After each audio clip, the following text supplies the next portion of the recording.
Selamat datang sahabat komik dimanapun Anda berada. Di video kali ini, Mimin ingin melanjutkan cerita Drag and Like Martial Emperor. Mimin ucapkan terima kasih kepada teman-teman yang memberikan like dan memberikan komentar positif. Jangan lupa menekan tombol subscribe agar teman-teman mendapatkan notifikasi jika ada video terbaru. Tanpa berlama-lama, langsung saja masuk ke alur cerita. Cerita berlanjut pada Moyonggun yang sedang membaca surat dari Hojion. Hojion menyampaikan kalau ia sudah menerima hadiah kecil yang Moyonggun berikan. Ia juga berterima kasih karena Moyonggun bahkan telah memberinya peringatan terlebih dahulu bahwa akan menghancurkan klan Yeon. Selain itu, belum lama ini, Moyonggun bahkan juga telah mengirim hadiah dari organisasi Entel. Berkat hal itu, Hojion bisa melepaskan sedikit stresnya. Hojion merasa kalau Moyonggun benar-benar penasaran tentang apa yang sedang Hojion pikirkan. Ia akan dengan senang hati memberitahukannya pada Moyonggun. Tapi sebelum itu, Hojion ingin menanyakan satu hal. Apakah Moyonggun mengincar kedudukan menjadi pemimpin aliansi Murim? Moyonggun tidak hanya mencoba untuk menghancurkan klan Yeon, tapi juga klan Myo. Mata Moyonggun melebar ketika membacanya. Ia mulai berpikir kalau itu adalah tujuan dan impian seumur hidupnya. Sekarang ia penuh tanya, bagaimana bisa seorang pria muda yang tidak ada hubungan dan keterkaitan bisa melihat masa depan sejauh itu? Kembali ke isi surat, Hojion benar-benar terkesan dengan ambisi dari Moyonggun. Hojion tidak bermaksud untuk menyindir, dan ia juga adalah seseorang yang tidak ragu untuk menggunakan cara apapun untuk mencapai tujuan. Hojion mengatakan hadiah kecil mata-mata itu sangat manis, tapi untuk orang yang sebenarnya pisau tajam itu berbeda. Tampaknya Moyonggun juga memiliki rencana rahasia untuk memberikan serangan fatal pada klan Myong.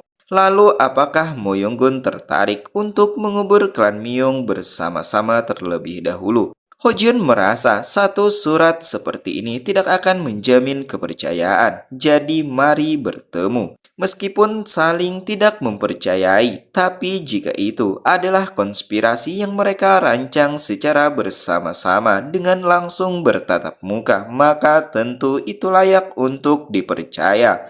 Sebagai catatan, semakin lama keputusannya ditunda, maka semakin besar kerugian yang akan didapatkan. Hojion yakin Moyonggun yang dikenal atas kebijaksanaan dan strategi yang luar biasa akan mengerti hal ini dengan baik. Hojion akan tetap berkeliaran dengan bebas sampai saatnya tiba. Setelah selesai membaca surat itu, Yunhua menanyakan apa mungkin ini adalah jebakan. Moyonggun merasa tidak. Ia mengatakan tulisan ini mencerminkan kepribadian seseorang yang menulisnya. Hojion akan menghadapi Yunhua dengan bangga, bukan dengan cara yang pengecut. Menurut Moyonggun, pengetahuan Hojion tidaklah dangkal. Itu artinya Hojion percaya diri dengan kemampuannya. Moyonggun memuji kalau surat itu luar biasa. Pujian dan hinaan dalam satu surat, dan itu terjadi bolak-balik antara rasa hormat dan kritik. Moyonggun telah merasakan berbagai pengalaman dan cobaan kesengsaraan, tapi ia tidak pernah mengira akan seterkejut ini hanya karena satu surat. Di benaknya berpikir, ini adalah rencana untuk menghancurkan klan Myong. Bagaimana bisa semendebarkan ini? Di saat berikutnya, ia menanyakan bagaimana pendapat Yunhua tentang isi surat itu. Yunhua mengatakan kalau ia sudah tahu keputusan yang dibuat ayahnya. Jika pergi adalah pilihan yang tepat, maka silahkan saja. Bukankah hati ayahnya sudah berada di Hanam? Moyonggun mulai bangkit dari duduknya mengatakan Hanam adalah jarak yang tepat untuk jalan-jalan. Berpindah di keberadaan Hojion dan Deoksang yang berjalan di tengah kota dengan santai. Terlihat di jalan penuh dengan penjual dan pengunjung yang berlalu lalang. Mereka juga membeli beberapa makanan. Deoksang yang berada sedikit di belakang menanyakan apakah tidak masalah untuk mereka jika seperti ini. Hojion bingung dan menanyakan apa yang Deoksang maksud. Dengan mulutnya yang dipenuhi makanan, Deoksang mengatakan apakah tidak apa-apa bagi mereka berbelanja dengan santai di tengah kota. Deoksang mengingat pertarungan Hojion sebelumnya, meneruskan kata-katanya. Klan Miyong pasti akan mengirimkan orang yang kuat, bahkan lebih kuat dari asasin wanita seperti sebelumnya. Sedangkan Hojion berani memprovokasi dan membangunkan singa yang bernama Moyonggun. Deoksang khawatir apa yang akan terjadi jika Moyonggun datang. Bagaimana dengan serikat pengemisnya? Hojion hanya berdiam, tidak memberikan respon apapun. Deoksang mendekat menanyakan apakah hanya dirinya saja yang merasa khawatir. Hojion menimpali, rasa khawatir tidak akan membuat kekhawatiran Deoksang menghilang. Deoksang menanyakan, bisakah Hojion menangani semuanya sendirian? Ia ingin tahu apakah Hojion akan baik-baik saja. Sambil berjalan, Hojion menjelaskan bahwa saat ini seni bela dirinya sedang dalam tahap pengembangan. Itu sudah waktunya untuk berubah. Semakin banyak kesempatan yang ia miliki untuk berinteraksi dengan para ahli, maka semakin banyak pula kemajuan seni bela dirinya. Hojion berpikir teknik yang akan ia buka selanjutnya adalah Dewa Pelindung. Deoksang menggelengkan kepalanya, mengatakan ia benar-benar tidak tahu apa yang Hojion ucapkan. Karena penasaran, ia menanyakan bagaimana Hojion bisa begitu tegas saat sendirian. Pertanyaan itu membuat Hojion terdiam dan bergumam. Sekarang sepertinya ia tidak sendirian. Di kehidupan kali ini ada Jipyon dan ayahnya. Ada juga orang dewasa yang bisa diandalkan. Yang dimaksud sepertinya adalah Deoksang yang selalu membantunya. Sedangkan di masa lalu, saat ia menjadi Drag Emperor, ia memiliki rekan seperjuangan namun tidak mempunyai keluarga. Sekarang ia lebih senang karena memiliki tempat untuk kembali. Hojion menghentikan gumamnya, mengatakan pada Deoksang kalau ia tidak sendirian. Sekali lagi, jawaban itu membuat Deoksang bingung. Hojion selalu memberikan jawaban yang ambigu, sulit untuk dimengerti. Hojion mengatakan kalau ada Deoksang bersamanya, walaupun hubungan yang mereka miliki hanya sekedar bisnis. Deoksang pun menyudahi pembicaraan perihal itu dan menunjuk sesuatu sambil mengatakan, saat semua pekerjaan telah selesai, ia meminta Hojion untuk mentraktirnya kembali, sebab makanan yang terakhir menurutnya masih kurang. Hojion sedikit melirik ke arah Deoksang. Ia tidak mengiyakannya secara langsung, namun meminta Deoksang agar memastikan menjaga para tawanan itu dengan baik. Deoksang dengan tawa percaya diri meminta Hojion untuk tidak perlu khawatir karena dirinya adalah tipe pengemis yang menyelesaikan apa yang harus ia lakukan. Tiba-tiba Hojion berhenti melangkah dan mengatakan ada 6. Deoksang seolah mengerti dengan perkataan Hojion dan mendahuluinya sambil mengatakan akan ada banyak lagi, jadi Hojion harus menjaga dirinya. Hojion juga mengatakan hal yang sama pada Deoksang untuk berjaga-jaga karena tidak tahu kapan musuh mereka akan bergerak lagi. Ia juga mengucapkan salam perpisahan pada Deoksang dan sejenak berdiri menatap ke arah Deoksang untuk memastikan kalau Deoksang benar-benar pergi. Setelah Deoksang menghilang dari pandangannya, Hojion segera berbalik badan dan meninggalkan kerumunan.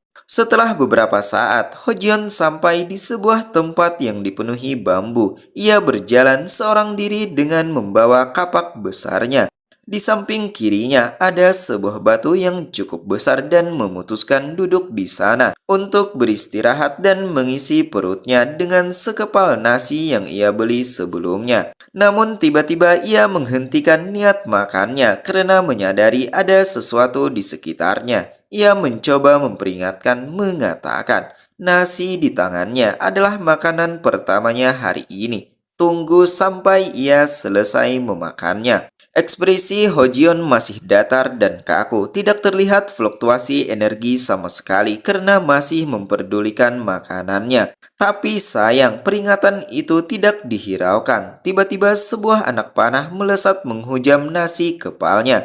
dan membuat nasi itu menghilang dari tangannya. Sedangkan anak panah itu tertancap di sebatang pohon bambu dan bergetar untuk sesaat. Sejenak suasana masih sepi seolah tidak terjadi apa-apa. Namun kemudian beberapa orang mulai keluar dari semak-semak dengan tatapan yang tajam.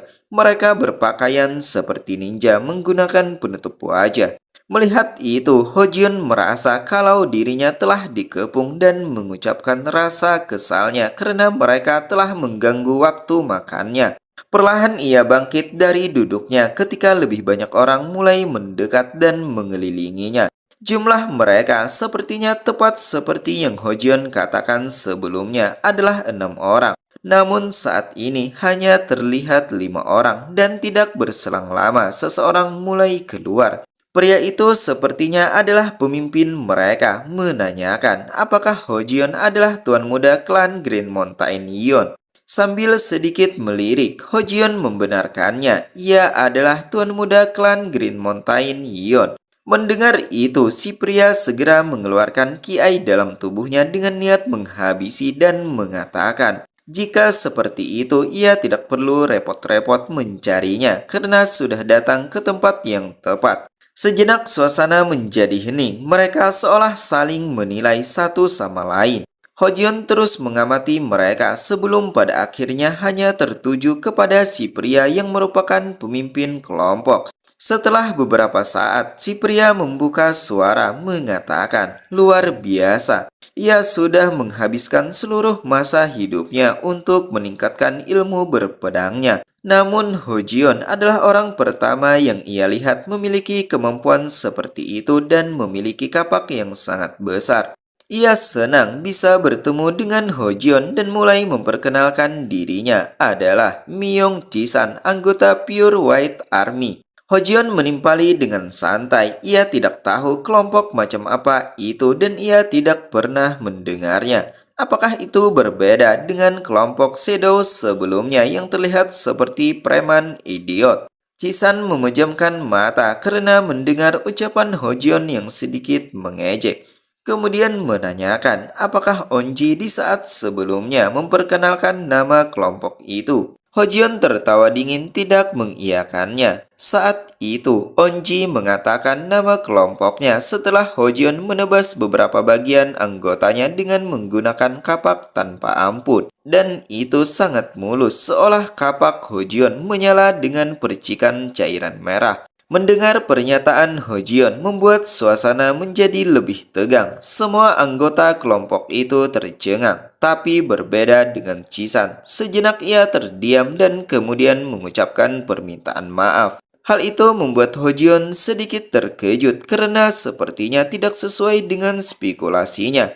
Sekali lagi, Cisan mengatakan permintaan maaf karena telah mengirimkan keponakan perempuannya yang tidak berpengalaman untuk berurusan dengan Hojion. Hojion menimpali dengan pujian. Tidak masalah, itu adalah tantangan yang bagus. Di benak Hojion berpikir, Cisan berbeda. Ia pikir Cisan akan kehilangan kesabaran dan langsung menyerangnya tanpa keraguan setelah ia memprovokasinya. Hojion menilai, sepertinya mereka adalah serigala terlatih, bukan kucing liar seperti sebelumnya. Cisan terus mengoceh namun seolah berbicara sendiri karena tidak dihiraukan oleh Hojion yang asik dengan pikirannya sendiri. Di saat berikutnya, dengan tatapan yang menajam, Cisan mengatakan ada satu hal yang ingin ia tanyakan. Apakah Onji menggunakan teknik rahasia? Sejenak Hojion terdiam, tidak mengatakan apapun dan hanya menatap ke arah Cisan yang pada akhirnya Hojion membenarkannya. Itu membuat Cisan kembali bertanya, apakah Hojion masih bisa mengalahkannya? Di pikiran Cisan muncul perasaan heran bagaimana bisa teknik rahasia dari klan mereka dapat dipatahkan oleh Hojion. Hojion mengatakan itu adalah pertarungan antara hidup dan mati. Cisan bisa melihat hasilnya sendiri. Sambil mengelus dagunya, Cisan membenarkannya. Kemudian ia melipat tangannya meneruskan kalau ia tidak akan menggunakan teknik rahasia. Meskipun Patriark sangat mempercayai akan hal itu, namun menurut Cisan, seni bela diri seorang pendekar tidak bisa diukur hanya dengan beberapa teknik rahasia. Cisan mengangkat tangannya ke atas yang diselimuti kiai keemasan, meneruskan. Kekuatannya tidak ada hubungannya dengan garis keturunan atau teknik rahasia. Hal ini murni ia dapatkan melalui pelatihan dan pemolisan. Berikutnya, ia meraih pedang di punggungnya dengan maksud untuk melakukan pertarungan sambil mengatakan, karena Hojion telah melihat teknik rahasia dari klan Mio, maka ia tidak akan bisa membiarkan Hojion hidup dan akan memutuskan rantai itu. Cisan menarik pedangnya dan merentangkannya ke samping sebagai tanda kalau ia siap untuk bertarung. Hojion tentu tidak mau kalah. Ia memegang gagang kapaknya dengan erat yang diselimuti dengan kiai biru dan bersiap memasang kuda-kuda sambil mengatakan bahwa Cisan adalah orang terkuat yang pernah ia temui sejauh ini. Ia berharap agar Cisan juga mengerti bahwa ia akan menggunakannya sebagai alat untuk perkembangannya. Sebuah senyuman muncul di wajah Cisan mengatakan bahwa itu adalah hal yang mudah dan sebaiknya mereka segera memulainya. Perlahan Cisan memulai langkahnya untuk mendekati Hojion yang telah memasang kuda-kuda. Setelah mengambil satu langkah, ia melompat dengan kecepatan tinggi dan secara tiba-tiba sudah berada di hadapan Hojion dengan menebaskan pedangnya. Hojion yang sedari awal sudah memasang kuda-kuda tentu tidak terkejut dengan serangan mendadak itu. Ia mampu menahan tebasan pedang dari Cisan dengan kapaknya. Benturan pedang dan kapak itu terdengar sangat keras. Namun di saat Cisan terus menyerang mengadu senjata, Hojion tidak terlihat baik. Ia mengeratkan gigi ketika merasakan serangan Cisan yang begitu kuat. Di saat pertarungan berlangsung, salah seorang anggota Cisan melompat dan melesatkan anak panahnya dengan maksud menyerang Hojion. Hal itu membuat keduanya terkejut dan mengganggu fokus mereka. Kini mereka saling menguatkan genggaman pada senjata masing-masing saling menebas. Hojion menebas anak panah yang melesat ke arahnya, sedangkan Cisan menebaskan pedangnya ke arah Hojion karena melihat ada kesempatan. Sekarang keduanya saling menjauh dan setelah serangan itu Cisan tidak membuang waktu. Ia langsung berbalik mengejar Hojion sambil berteriak, meminta bawahannya untuk tidak ikut campur dalam pertarungannya. Sepertinya Cisan tidak menginginkan pertarungannya dibantu oleh orang lain.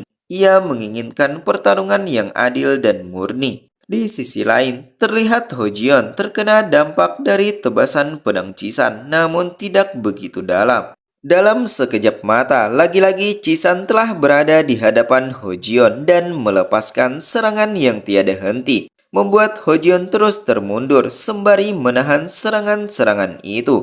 Hojion tentu tidak menginginkan keadaan terus seperti itu. Ia mencoba melakukan perlawanan dengan memberikan serangan balasan. Namun serangan yang ia lepaskan selalu ditahan oleh Cisan. Setelah Cisan menahan tamparan Hojion dengan lututnya, ia menemukan sebuah celah dan memanfaatkan itu dengan memberikan tendangan yang sangat keras, membuat Hojion termundur jauh karenanya. Tampak Hojion terlihat kesulitan dengan serangan-serangan yang Cisan lepaskan. Tiba-tiba tatapannya menajam dan berpikir, jika keadaan seperti ini terus berlanjut, maka kemungkinan ia akan bisa membangkitkan jurusnya. Hojion kemudian menumpukan kaki dengan sangat kuat untuk melompat dan saat sedang di udara ia mengangkat kapaknya ke arah belakang.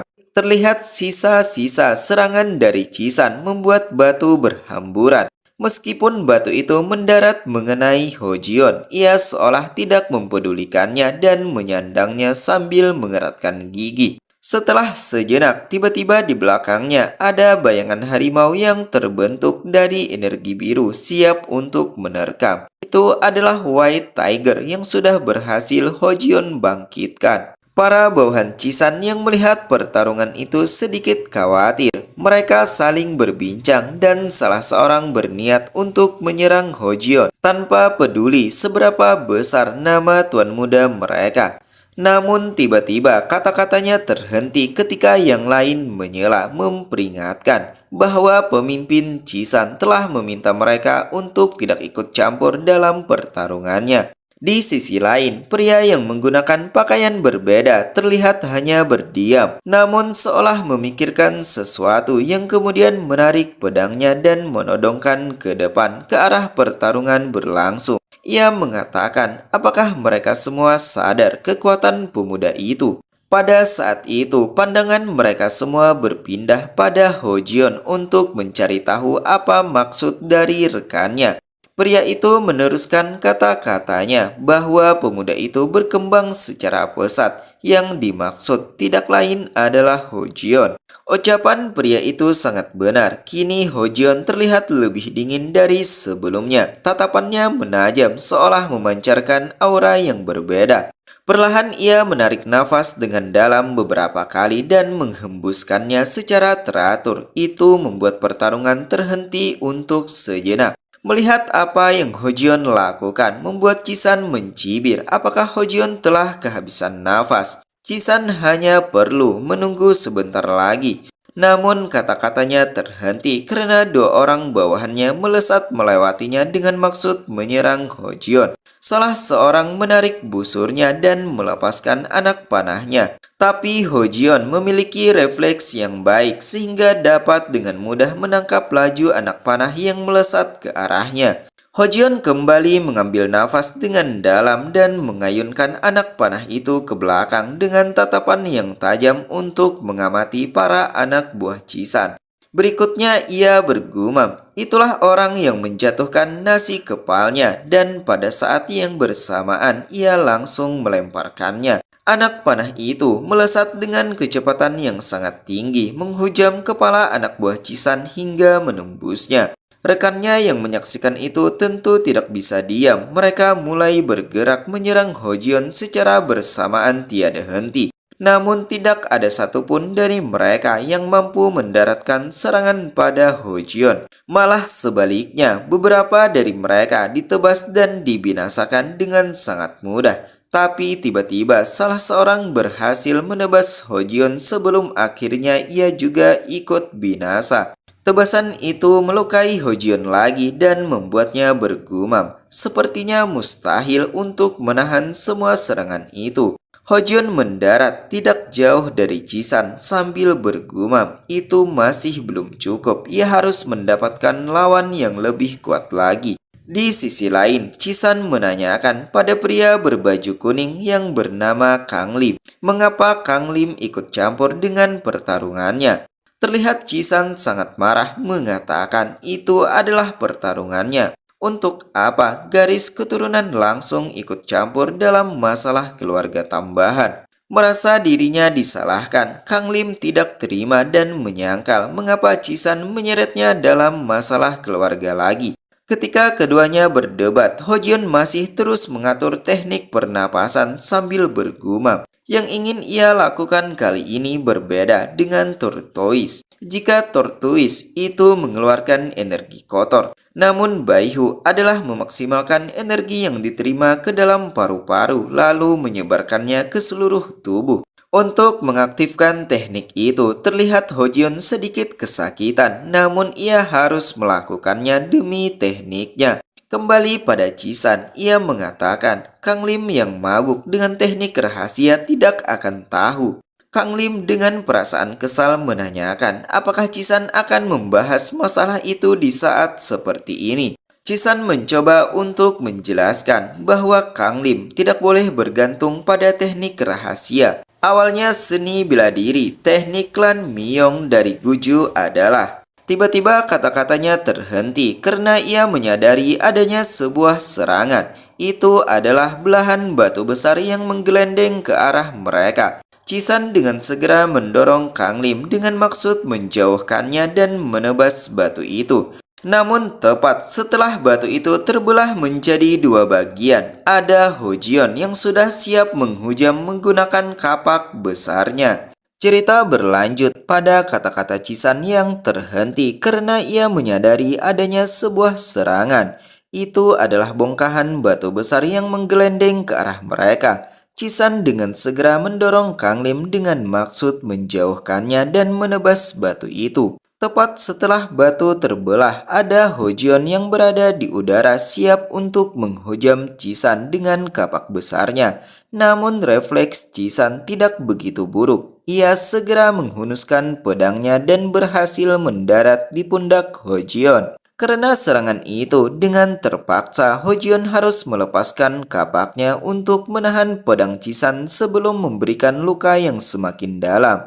Melihat kesempatan itu, Kang Lim berteriak memerintahkan yang lain untuk membantu menyerang.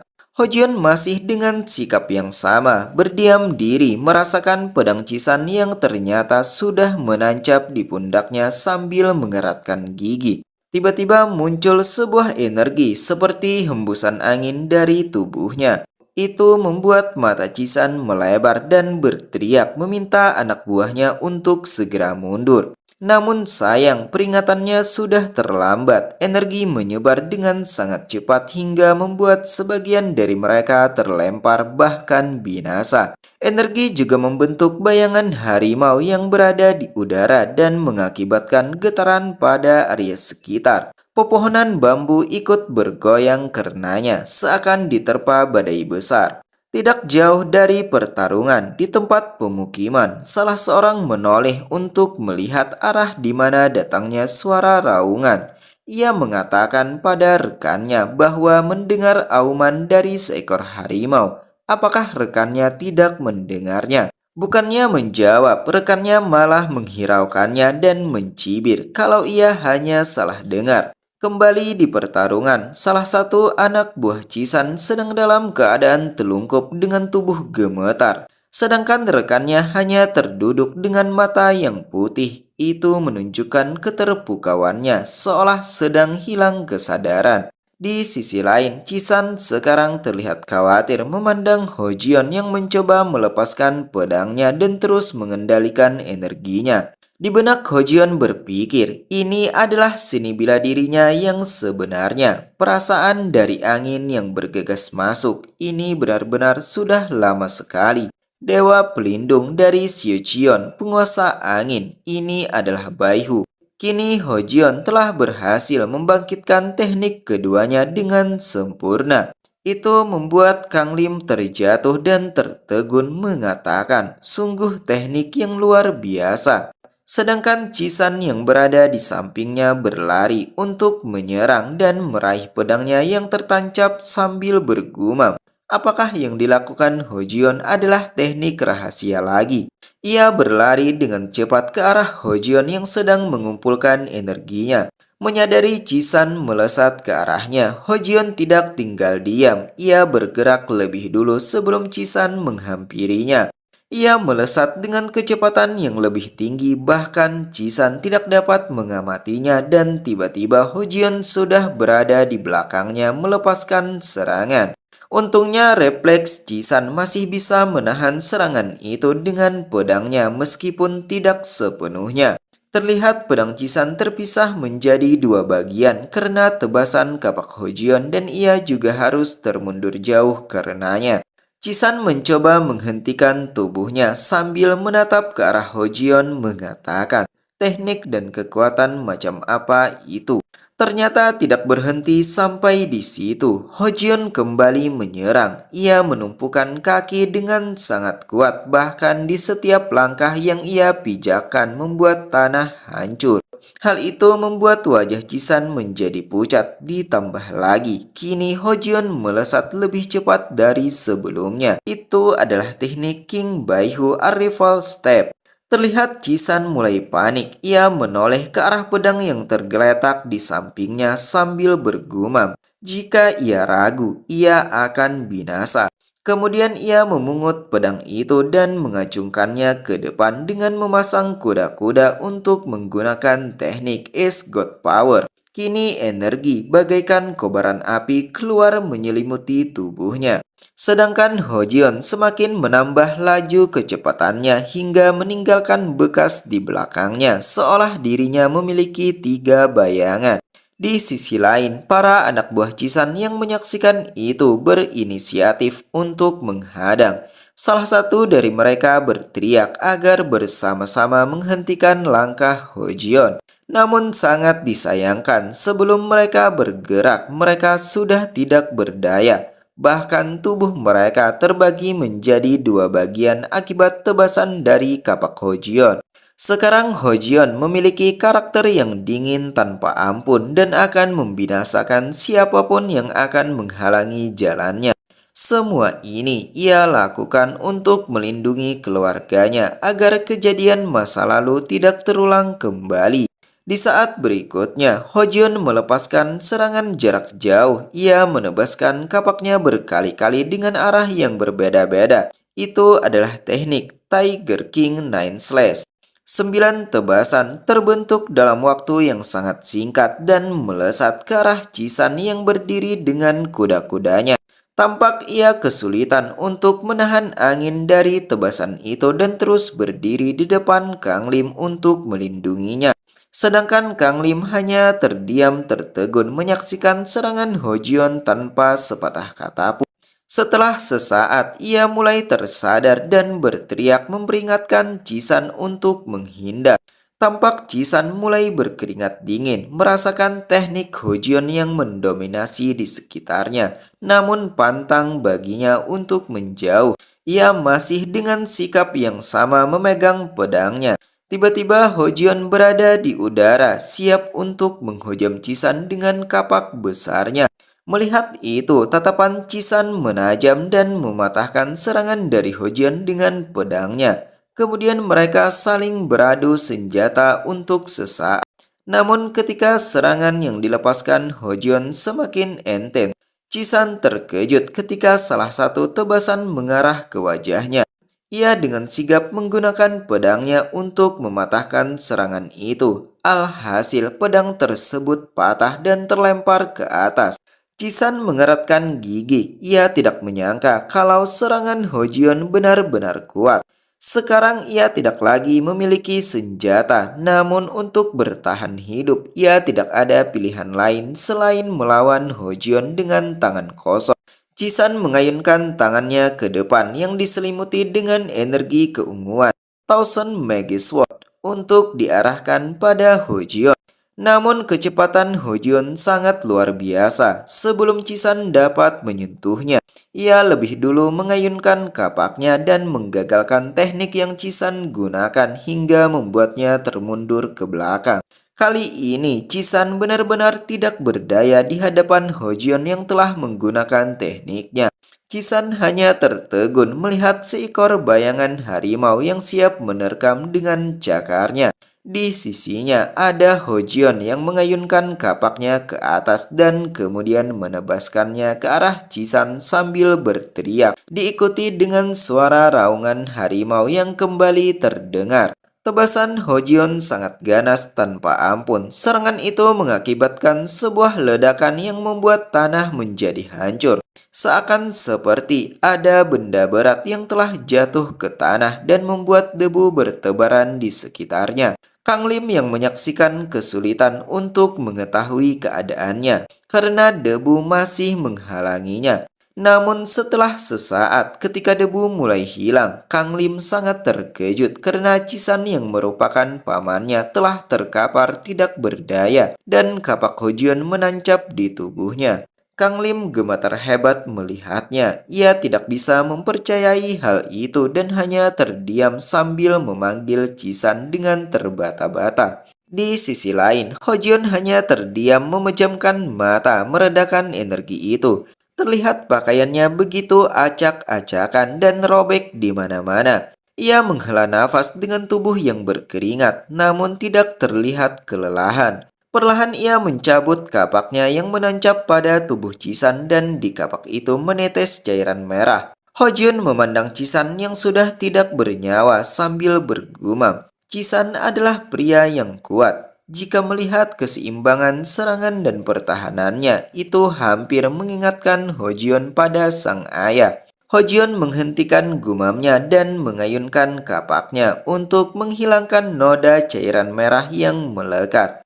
Kemudian ia menyipitkan mata mengalih pandangan ke arah Kang Lim mengatakan, Itu artinya Cisan adalah anggota klan Miyong yang jauh lebih baik daripada Kang Lim yang merupakan keturunan langsung. Kang Lim mengeratkan gigi ketika melihat Hojion telah menodongkan senjata ke arahnya. Tampak ia dipenuhi perasaan takut yang luar biasa, namun mencoba untuk menyembunyikannya. Sekarang ia menjadi orang yang sangat ciut, ditambah lagi ketika melihat energi biru yang meluap keluar dari tubuh Hojion membentuk siluet harimau. Hojion meminta pada Kang Lim untuk diam dan jadilah pembawa pesan untuk sang ayah yang merupakan patriark klan Miyong. Terlihat Hojion mulai memancarkan energi biru miliknya di sekitar leher Kang Lim dan setelah itu tidak diketahui apa yang terjadi karena pembaca dan pendengar tidak diperlihatkan. Setelah kejadian itu, waktu pun berlalu. Terlihat Kang Lim telah terbaring tidak berdaya di tempat tidur dengan kondisi yang sangat memprihatinkan. Banyak luka goris di tubuh dan di wajahnya. Patriark klan Miyong, Miyong Chion yang merupakan ayahnya, terlihat terkejut ketika mengetahui kondisi putranya. Ia menanyakan pada seorang tabib apa yang terjadi pada putranya. Tabib sedikit membungkuk mengatakan, beruntung masa kritisnya telah teratasi, tapi guncangannya sangat parah. Kemungkinan 3 bulan 10 hari adalah waktu yang cukup untuk Kang Lim pulih. Saat tabib menyampaikan itu, sebelum kata-katanya selesai, tiba-tiba Myong Chion memegang pundak tabib dan kemudian melemparkannya ke belakang hingga mendarat keras ke dinding ruangan. Bukannya seharusnya Myong Chion berterima kasih kepada tabib yang telah membantu putranya, malah bertindak sebaliknya. Sungguh seorang patriark yang kasar. Pandangan Myong Chion masih tertuju pada putranya yang terbaring. Ia memangku Kang Lim menanyakan, sungguh apakah ini adalah perbuatan tuan muda klan Green Mountain Yon? Jawab dengan perlahan, bagaimana bisa orang sebesar putranya menjadi seperti ini? Kang Lim dalam keadaan setengah sadar dan bahkan tubuhnya masih gemetar dengan terbata-bata mencoba mengingat apa yang telah terjadi dan mengatakan, harimau, teknik rahasia leluhur. Sebelum kata-katanya selesai, Kang Lim kembali tidak sadarkan diri. Tabib yang sebelumnya terlempar segera memeriksanya kembali. Karena kata-kata Kang Lim terhenti membuat ayahnya bingung dan penuh tanya tentang harimau yang dimaksud. Ia mengepalkan tangannya dengan erat hingga gemetar dan mengeluarkan kiainya sebagai bentuk kekesalannya sambil bergumam. Anak itu bisa menjadi bencana. Yang dimaksud tidak lain adalah Hojion. Kemudian ia berteriak apa yang Myong Chisan lakukan hingga Kang Lim menjadi seperti ini. Di saat ia menoleh ke belakang, ia tidak melihat adanya Cisan di sana. Salah seorang yang merupakan bawahannya bernama Myong Onri mengatakan bahwa Cisan telah binasa. Mendengar itu membuat mata Myong Chion terbelalak. Ia seakan tidak percaya. Onri menambahkan bahwa para pendekar yang menemani Cisan juga dimusnahkan tanpa seorang pun yang tersisa, sama seperti yang dialami Squad Shadow. Myong Chion hanya terdiam tidak memberikan respon apapun. Namun kiai keemasan yang tadinya membara menyelimuti tubuhnya. Perlahan ia redakan dan mencoba mengendalikan amarahnya sambil menanyakan, apakah itu artinya kemampuan seni bela diri Hojion melebihi Cisan? Myong Onri pun membenarkannya. Di benak Myong Chion berpikir, di antara keturunan tidak langsung, Cisan adalah salah satu yang paling berbakat. Sepertinya rumor tentang ayah dan anak harimau itu asli. Myong Chion mengelus dagunya, sepertinya ia sedang memikirkan cara untuk mengatasi masalah besar yang sedang ia hadapi. Setelah sejenak, tiba-tiba ia meminta agar mereka mengirim Blue Wolf. Hal itu membuat mata Onri melebar sebagai bentuk keterkejutannya. Kemudian ia menanyakan, apakah Myong Chion yakin dengan keputusannya? Karena jika melakukan itu, mata dunia pasti akan tertuju ke sana. Myung Jion mengalihkan pandangan pada putranya, menanyakan apakah reputasi sepenting itu.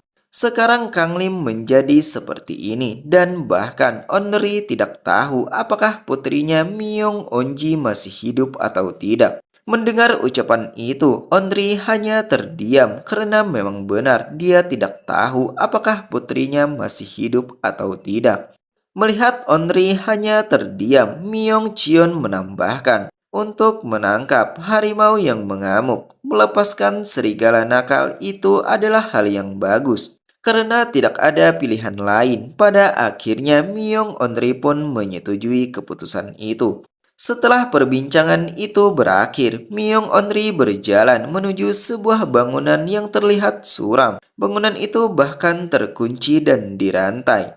Setelah memasuki, tampak ruangan terlihat kosong dan hening, membuat suara langkah kaki terdengar karenanya. Namun di saat Myung Onri berhenti, tatapan puluhan mata muncul dari kegelapan. Myung Onri mengatakan bahwa mangsa mereka kali ini adalah yang paling ganas dari sebelumnya, jadi mereka harus maju. Berpindah tempat di keberadaan Hojion yang sedang duduk untuk mengatur kekuatannya. Kini ia sedang menahan bagian pusat energi dengan teknik True Exorcise, mengeluarkan energi buruk dengan Tortoise, dan tahap terakhir adalah memulihkan energi sejatinya dengan Baihu. Sekarang energinya semakin murni berhembus seperti angin keluar masuk dari tubuhnya. Di benaknya berpikir, Baihu itu kasar dan ganas. Jika ia tidak cukup melatih otot dan sendinya, maka ia tidak akan bisa mengendalikannya. Itu adalah hadiah yang ia dapatkan saat berlari mengelilingi tempat latihan seperti orang yang tidak waras.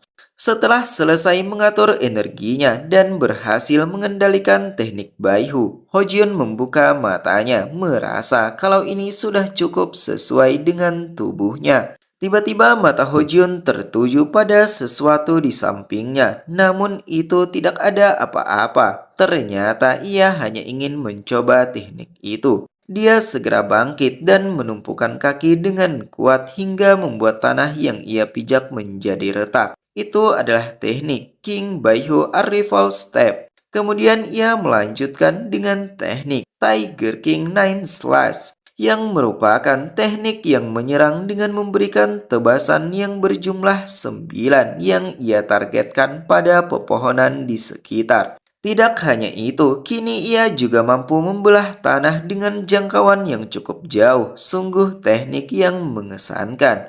Ia mulai menilai apakah ini terlalu berlebihan. Ia sudah berlari sekuat tenaga.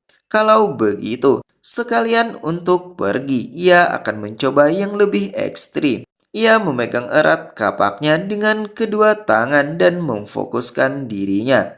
Kemudian mengeluarkan energi dengan jumlah yang besar, bahkan lebih banyak dari sebelumnya. Dia menggunakan teknik White King True. Namun tiba-tiba gagal ketika mendengar suara perutnya yang sudah lapar. Sejenak ia terdiam dan mengatakan sepertinya ia harus mengisi perutnya terlebih dahulu. Waktu berlalu, sore hari telah tiba. Hojion berada di sebuah tempat makan dan telah selesai menyantap hidangannya. Ia duduk hanya seorang diri dan sekarang ingin menikmati minumannya sambil mengatakan, ia pikir ia akan membeli sesuatu sekarang.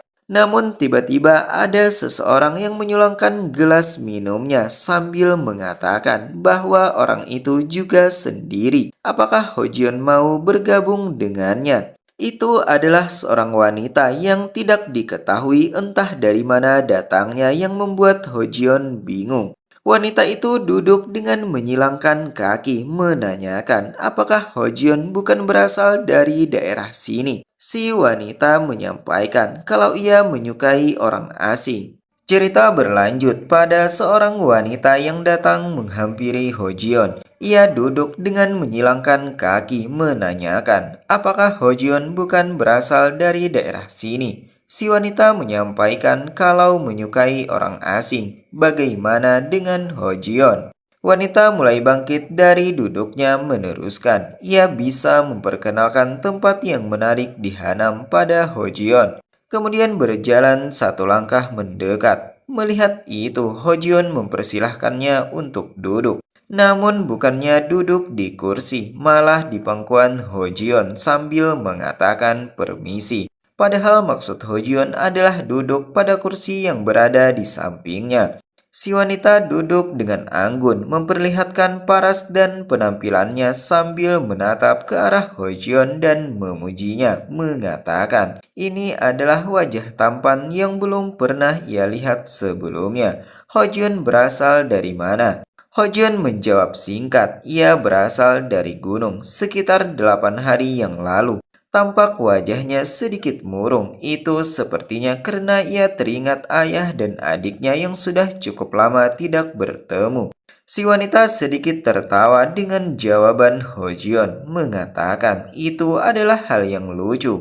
Ia juga mulai aktif menyentuh Hojion pada bagian pundak dan memperkenalkan diri. Namanya adalah Suji. Lalu siapa nama Tuan Pendekar? Hojion tidak ada keraguan untuk memberitahukan nama sebenarnya, namun ia tetap waspada dengan kondisi sekitar dan sedikit melirik ke belakang.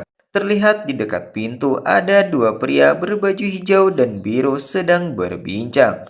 Setelah mendengar nama Hojion, Suji kembali memujinya, mengatakan kalau itu adalah nama yang indah. Apakah ia boleh memanggil Hojion dengan sebutan Tuan Muda Yion? Hojion menjawab dengan ketus, terserah. Suji kemudian menunjuk ke arah kapak Hojion, menanyakan apakah senjata besar itu adalah milik Hojion.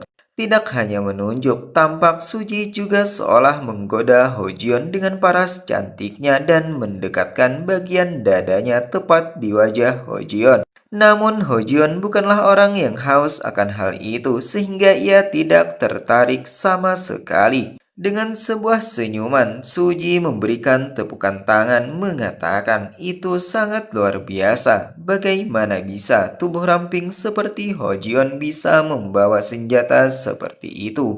Hojion tidak merespon pertanyaan itu, namun ia meminta Suji agar menghentikan sikapnya. Kini sebuah senyuman sinis muncul di wajahnya meneruskan.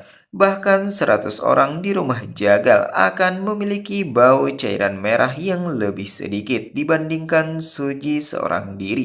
Karena Suji tidak mengerti, ia menanyakan apa yang dimaksud. Hojion mengatakan mereka tidak perlu membangun persahabatan satu sama lain, jadi tidak perlu repot-repot. Sepertinya Hojion sudah mengetahui siapa Suji sebenarnya. Di saat berikutnya, sebuah senyuman yang dibuat-buat muncul di wajah Suji mengatakan, "Asasin dari klan Miyong, apakah Hojion menyadarinya?" Perlahan Suji bangkit dari duduknya meneruskan. Sepertinya ia tidak seharusnya melakukan yang terakhir itu. Normalnya semua orang tidak akan melewatkannya. Sepertinya yang dimaksud Suji adalah saat ia menggoda Hojion dengan buah dadanya. Hojion membenarkannya bahwa yang dilakukan Suji adalah hal yang bodoh. Hojion meminta agar Suji tidak melakukan hal itu lagi di depannya. Daripada bersikap seperti itu, lebih baik Suji menaruh racun di lengan bajunya. Suji seolah terkejut memuji kalau itu adalah ide yang bagus. Kenapa ia tidak memikirkannya sedari awal? Tiba-tiba Hojion menghentikan sandiwara Suji, mengatakan bagaimanapun tidak ada gunanya melakukan apa yang Suji pikirkan itu, karena Hojion akan membinasakan mereka semua. Suji gemetar meregangkan tubuhnya menimpali. Harus membuktikannya terlebih dahulu. Bukankah Hojion tidak tahu tentang mereka? Hojion melipat tangan mengatakan bagaimana mungkin ia mengetahui sesuatu seperti mereka yang tidak jelas. Terlihat Suji kembali duduk, namun kali ini duduk di atas meja dan membelakangi Hojion sambil mengatakan, adalah hal yang wajar jika Hojion tidak mengetahuinya, karena semua orang yang mereka temui telah binasa.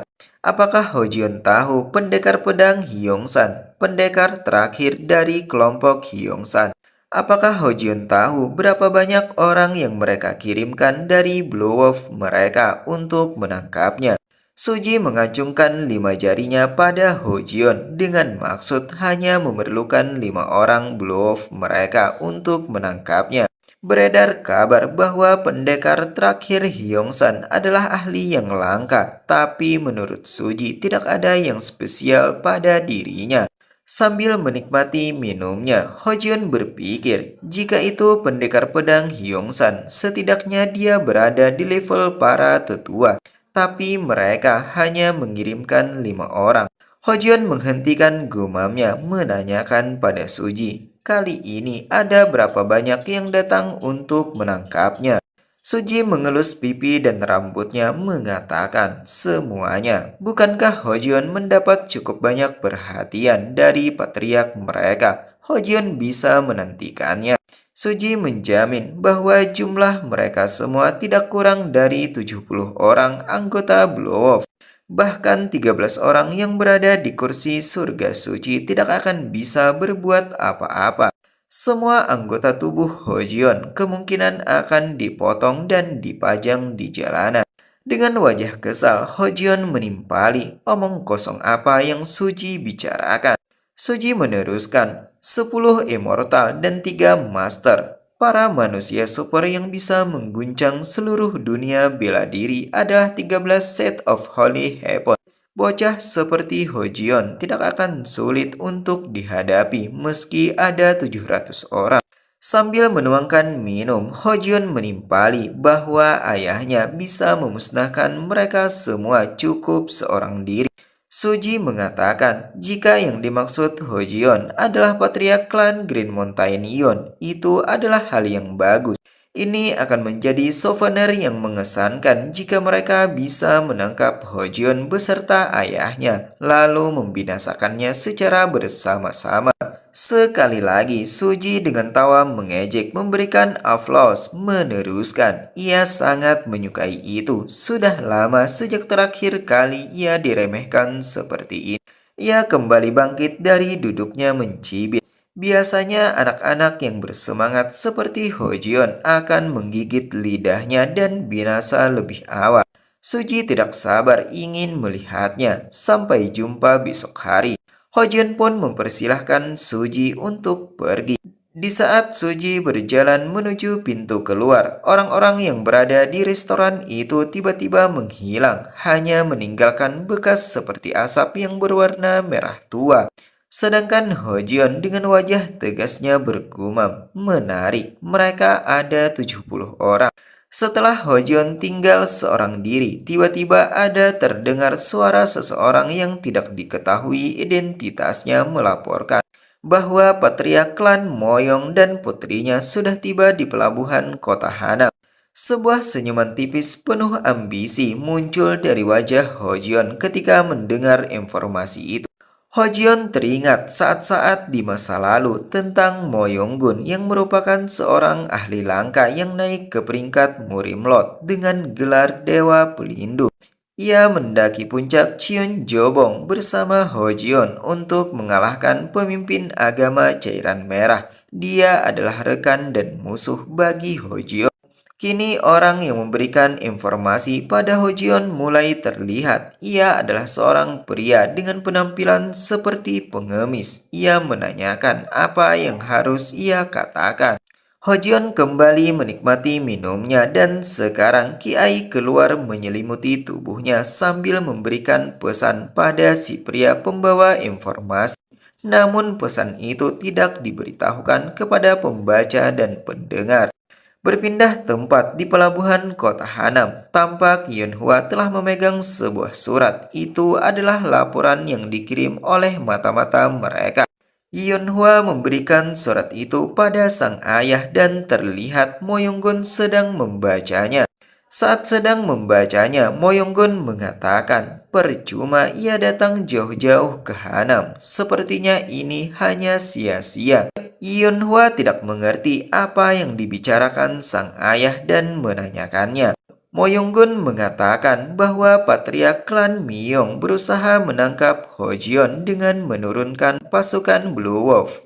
Hal itu mengejutkan Yunhua dan membuat matanya melebar. Moyonggun meneruskan dan menjelaskan pada putrinya bahwa Blue Wolf atau serigala biru memiliki reputasi sebagai kelompok terburuk. Demi menangkap target, mereka bahkan berani meracuni sumur. Mereka adalah orang-orang yang tidak ragu untuk membakar seluruh desa. Untuk menangkap pemimpin faksi Hyeongsan, mereka bahkan mencabik-cabik seorang anak kecil yang tidak bersalah hingga binasa. Itu adalah pertarungan mental daripada skill. Ini kemungkinan bukan level yang bisa diatasi oleh pemuda yang baru menjadi pendekar. Di saat Moyonggun dan Yunhua berjalan, tampak ada seorang pria yang berpakaian seperti pengemis berjalan ke arah mereka. Itu tidak lain adalah suruhan Hojion. Pria itu menghampiri Moyonggun dan bersikap layaknya seorang pengemis mengatakan, "Bisakah Moyonggun memberinya uang receh?" Moyonggun pun tidak keberatan untuk memberikan sebagian dari uangnya. Ternyata Moyonggun juga memiliki sikap baik. Setelah diberikan uang, si pria tentu tidak lupa untuk mengucapkan rasa terima kasihnya. Mereka berjalan dengan berpapasan. Setelah satu langkah, si pria memendekkan langkahnya dan berbisik mengatakan bahwa Hojion meminta Moyonggun untuk bertemu besok hari. Mendengar itu, seketika mata Moyonggun melebar. Si pria meneruskan kata-katanya. Ia diberi amanah oleh Hojion untuk menyampaikan bahwa Hojion akan pergi setelah bersih-bersih. Yang dimaksud bersih-bersih di sini tidak lain adalah mengurus kelompok serigala biru. Moyonggun tertawa terbahak-bahak ketika mendengarnya. Ia merasa kalau Hojion tidak akan bisa menanganinya, apalagi hanya seorang diri. Kemudian ia sedikit menoleh kepada pria suruhan Hojion mengatakan, "Bersih-bersih atau dibersihkan." Namun sepertinya pria itu sudah berlalu pergi. Kembali di keberadaan Hojion yang telah berbangun dari istirahatnya. Sejenak ia duduk untuk memulihkan kesadarannya. Tiba-tiba sebuah suara terdengar. Itu tidak lain adalah suara dari jendela yang perlahan terbuka. Hojion mendekat dan mengucapkan selamat pagi. Di sampingnya ada sebuah golongan yang cukup besar dalam keadaan terikat. Ia mulai melepaskan talinya dan setelah terbuka ia uraikan. Ternyata itu adalah belati dalam jumlah yang banyak. Hojion mengatakan bahwa ia bahkan sudah menyiapkan alat ini. Hojion mengambil salah satu belati itu dan membubuhi dengan kiai biru yang kemudian ia hunuskan ke depan. Itu mengenai salah seorang pria dan membuatnya terjatuh tidak berdaya. Rekannya yang melihat itu terkejut dan penuh tanya. Sedangkan beberapa orang yang lain mulai khawatir. Mereka mencoba bersembunyi dari pandangan Hojion yang berada di jendela lantai 3. Di saat berikutnya, Hojion menempatkan 4 belati di sela-sela jarinya dan meletakkan kapak besarnya di pundak. Sekarang Kiai Biru menyelimuti tubuhnya dan mengatakan, haruskah ia mulai bersih-bersihnya dari sekarang? Berpindah tempat di kota yang sama, terlihat penjual berbaju coklat yang sedang menawarkan dagangannya. Ia menyapa pria botak dan mengatakan, "Hei tuan, apakah pria botak tahu bahwa penjual yang lain memasarkannya dengan harga yang terlalu rendah?" Pria botak menimpali, "Bukankah akan lebih terkejut jika pria berbaju coklat mengetahui berapa harga jual ikan ini?" Ia tidak mau kalah dan terus menawarkan ikannya, mengatakan bahwa harganya sangat murah. Sebelum kata-katanya selesai, tiba-tiba sebuah belati menancap di dahinya dan seketika ia langsung binasa. Menyaksikan itu, penjual berbaju coklat mulai ketakutan, namun tidak berselang lama adalah gilirannya. Ketika mulai hilang keseimbangan, terlihat ada sebuah senjata yang keluar di lengan bajunya dan di atasnya ada Hojion yang melesat dengan kecepatan tinggi. Kali ini ia memanfaatkan atap bangunan untuk memudahkannya mengamati musuh. Kemampuan Hojun sangat luar biasa. Ia mampu merasakan aura musuh meskipun mereka sudah melakukan strategi yang sangat cerdik dengan melakukan penyamaran. Namun Hojun masih bisa mendeteksinya. Melihat dua penjual yang tumbang membuat penjual yang lain panik. Mereka penuh tanya apa yang terjadi. Sedangkan Hojun melirik untuk terus mengamati dan bergumam. Ada lebih dari yang ia kira, ia harus mempercepatnya. Hojion terus melepaskan belatinya pada target dan selalu berhasil mengenainya. Pria berambut kemerahan mulai panik ketika melihat rekannya mendapatkan hujaman. Perlahan ia mengeluarkan sebuah tombak dari pakaiannya, namun sebelum bertindak, belati Hojion lebih dulu mendarat di lehernya. Hojion terus melesat dengan kecepatan yang sangat tinggi. Ia mampu menumbangkan beberapa orang sekaligus dalam waktu yang sangat singkat. Kemudian ia mencoba menahan laju tubuhnya bergumam. Apakah semuanya sudah binasa? Namun pada saat itu pula Hojion membantah perkataannya ketika merasakan adanya sebuah tempat yang memiliki niat membinasakan paling kuat. Tapi tidak memerlukan waktu yang lama bagi Hojion untuk menemukannya. Tempat itu memiliki aura keunguan yang sangat pekat dan terletak di sebuah perbukitan yang sangat tinggi. Tampak energi yang berbeda mulai keluar dari tubuh Hojion. Kemudian ia menumpukan kaki dengan sangat kuat dan melesat dengan kecepatan yang lebih tinggi dari sebelumnya. Ini adalah teknik King Baihu Arrival Step. Seketika mata Hojion menajam dan bercahaya, sepertinya karena melihat beberapa orang yang mengganggu jalannya.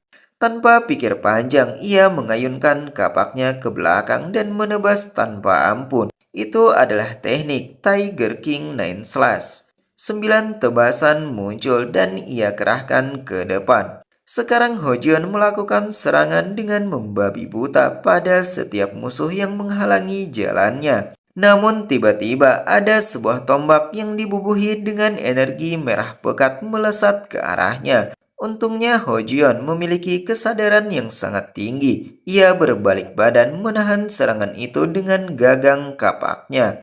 Alhasil tombak itu terpental ke atas yang kemudian ia arahkan pada musuh dan mendarat di kepala. Hojion terus melesat dengan kecepatan yang sangat tinggi dan tidak ada satupun senjata musuh yang berhasil mengenainya.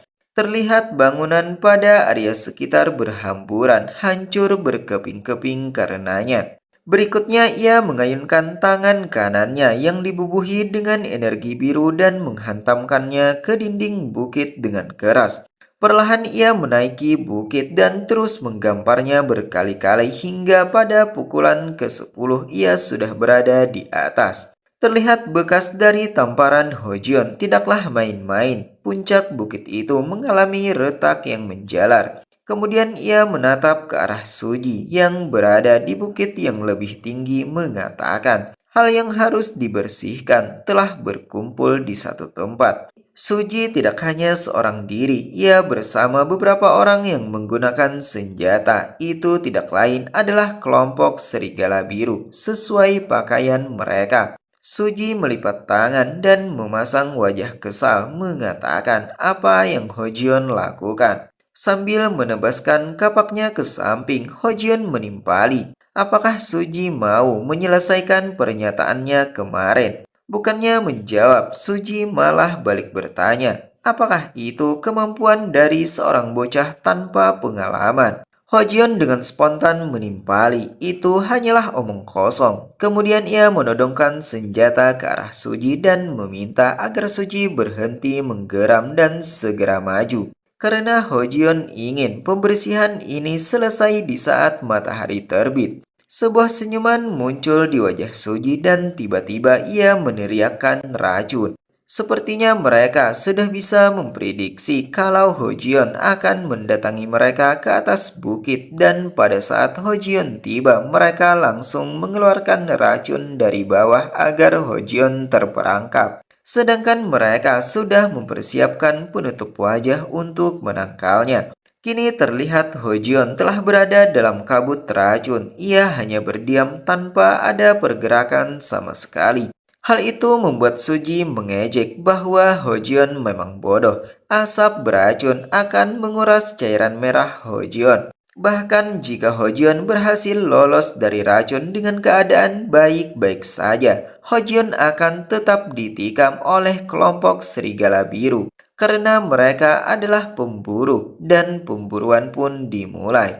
Tepat setelah kata-kata itu keluar dari mulut Suji, racun mulai berhembus menyebar dan terbawa oleh angin dari teknik Hojion yang kemudian ia arahkan pada mereka semua. Angin itu melesat dengan kecepatan tinggi seakan seperti badai besar yang membuat mereka kesulitan untuk menyeimbangkan tubuh dan bahkan ada yang terlempar karenanya.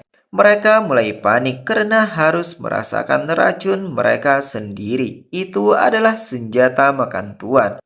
Racun itu membuat salah satu dari mereka harus berjalan merangkak dan rekannya hanya bisa meneteskan air mata karenanya. Di sisi lain, Suji berlindung pada rekannya dan menutup hidung dengan rapat sambil bergumam. Kenapa tiba-tiba ada hembusan angin? Rasanya seolah-olah Hojionlah yang menyebabkan angin itu. Tiba-tiba Hojion menanyakan apa yang Suji gumamkan dari tadi. Pertanyaan itu mengejutkan Suji dan membuatnya tercengang. Ditambah lagi ketika ia melihat bayangan harimau berada di belakang Hojion. Sekali lagi, Suji sangat tertegun tanpa kata ketika menyaksikannya. Hojion meneruskan meminta Suji agar tidak terus berbicara omong kosong. Tatapan Hojion menajam dan mengangkat kapaknya dengan tinggi yang kemudian ia ayunkan ke arah mereka sambil memaki, menghilanglah seperti sampah. Energi dari serangan itu melesat ke arah mereka dan membuat bukit yang mereka tempati mengalami getaran hebat. Batu-batu berhamburan karenanya. Beberapa dari mereka hilang keseimbangan dan harus merasakan benturan batu akibat serangan Hojion. Sedangkan Suji memilih mundur untuk menyelamatkan diri dengan perasaan tidak percaya ketika mengingat saat Hojion memukul batu sebelumnya menggunakan teknik penekanan internal. Itu adalah sebuah jenis teknik bertarung yang menghancurkan bagian dalam dengan memukul bagian luar. Saat Suji menoleh ke belakang, terlihat di wajahnya muncul perasaan takut yang luar biasa karena melihat beberapa bongkahan batu besar siap menghujamnya. Alhasil, ia pun pada akhirnya tidak bisa menghindari batu itu. Malam telah tiba di sebuah penginapan saat ini sedang diguyur hujan. Di dalamnya ada Moyonggun yang sedang menatap pemandangan malam melalui jendela sambil menunggu kedatangan Hojion. Tiba-tiba seorang pria datang menghampirinya. Itu adalah pelayan yang menawarkan, apakah Moyonggun ingin pergi ke kamar sekarang? Yinhua memanggil ayahnya mengatakan bahwa ia mengerti bagaimana perasaan ayahnya saat ini. Tapi bukankah lebih baik untuk beristirahat terlebih dahulu? Moyonggun tidak memberikan respon apapun, namun ia tidak mengindahkan saran dari putrinya. Sedangkan pelayan terus melakukan tugasnya, ia memadamkan lilinnya. Sebelum beranjak jauh, Moyonggun tiba-tiba menghentikan langkahnya karena ia seolah mendengar sesuatu. Hal itu membuat Yunhua bingung. Tampak jika dilihat dari asap lilin, maka arah angin sedang bertiup masuk ke dalam ruangan. Pada hembusan berikutnya, ada sebuah aura merah yang masuk bersamanya. Menyadari itu, Yinhua sedikit menoleh dan menilai bahwa itu adalah bau cairan merah. Moyonggun juga melirik ke arah jendela karena merasakan kehadiran seseorang. Ternyata ia tidak lain adalah Hojion yang sedikit tersengal mengatur nafasnya. Hal itu membuat Moyonggun mengurungkan niat istirahatnya dan kembali mendekat ke jendela untuk menyambut kedatangan Hojion. Ia kembali menyalakan lilin yang berada di atas meja, namun kali ini cukup mengesankan hanya dengan menggunakan kiainya. Moyonggun mengatakan ia pikir Hojion tidak akan datang. Saat sedang masuk ke ruangan, Hojion menimpali bahwa ia adalah orang yang mampu menepati janjinya. Kemudian ia menegakkan kapaknya mengucapkan permisi. Kini mereka berdua saling berhadapan dan menatap, sedangkan Yunhua hanya berdiam diri di samping sang ayah. Moyonggun menanyakan apakah Hojion adalah putra tertua dari klan Green Mountain Yeon. Moyonggun merasa kalau Hojion memang seperti yang diromorkan, adalah pemuda pemberani. Hojion membenarkan namanya adalah Yeon Hojion, putra tertua dari klan Green Mountain Yeon. Moyonggun mengatakan bahwa ia adalah patriark klan Moyong dan senang bisa bertemu dengan Hojion. Pandangan Hojion berpindah pada Moyong Yunhua. Untuk sesaat mereka saling menatap, namun tidak ada kata yang keluar dari keduanya sebelum pada akhirnya Hojion duduk bersama ayah Yunhua. Moyonggun mengatakan bahwa Hojion datang terlambat. Hojion menimpali kalau pembersihannya agak sulit. Sambil melipat tangan, Moyonggun menanyakan apakah Hojion telah membunuh semua serigala biru. Sejenak Hojion terdiam, kemudian mengatakan tidak. Jawaban Hojion membuat Moyonggun mengelus dagunya. Tampak ada sedikit rasa kesal dan kecewa di raut wajahnya. Kemudian ia memejamkan mata, meneruskan, bukankah Hojion sudah bilang untuk membersihkan mereka semua? Apakah menurut Hojion jika melakukan itu adalah hal yang kejam? Moyonggun tidak tahu apakah itu karena harga diri, tapi ada kalanya itu berguna dan tidak. Sebelum Moyonggun selesai berbicara, Hojion menyela mengatakan 61 orang hancur dan terpotong hingga binasa. 6 orang lagi tercabik-cabik dan tidak bisa ditemukan. Hojion mengambil mayat 2 orang dan memotongnya menjadi beberapa bagian lalu mengirimkannya ke klan Myeong. Seketika ekspresi Moyonggun berubah menunjukkan keterkejutannya. Ia seolah tidak percaya bagaimana bisa Hojion melenyapkan semua serigala biru hanya dalam waktu setengah hari. Hojion meneruskan, bagaimana pendapat Moyonggun dengan apa yang sudah ia lakukan? Bukankah itu akan membuat wajah pemimpin klan Myeong menjadi menarik untuk dilihat? Tiba-tiba Hojion teringat kejadian di masa lalu di saat transisi akhir hidupnya bersama dengan Moyonggun dan Myung Cheon. Saat ini Hojion memiliki penilaian yang aneh. Ia merasa buruk ketika benar-benar bertemu dengan orang yang mengambil nyawanya. Tapi karena ia sudah binasa sekali dan hidup kembali. Saat ini Moyonggun dan Myung Cheon tidak tahu tentang Hojion, sedangkan Hojion sudah mengetahuinya. Moyonggun menggeleng-gelengkan kepalanya atas jawaban Hojion sebelumnya. Ia mengatakan bahwa tindakan yang diambil Hojion itu adalah pergerakan yang buruk. Hojion menanyakan apa alasan Moyonggun mengatakan itu. Moyonggun menjelaskan, serigala biru adalah kelompok yang bahkan dihindari atau tidak ingin dilepaskan oleh klan Myeong. Tapi Hojion mampu menghancurkannya dan bahkan mengirimkan tubuh mereka. Sekarang seluruh klan Myeong pasti akan bergerak. Moyonggun pikir kalau ia hanya perlu melakukan pekerjaan secara diam-diam, tapi ternyata itu salah dan seperti inilah akhirnya. Hojion menimpali, apakah Moyonggun akan mundur? Moyonggun dengan sedikit menggeserkan badan mengatakan bahwa ia menikmati jalan-jalannya ke kota Hanam dan anggap saja mereka tidak pernah bertemu.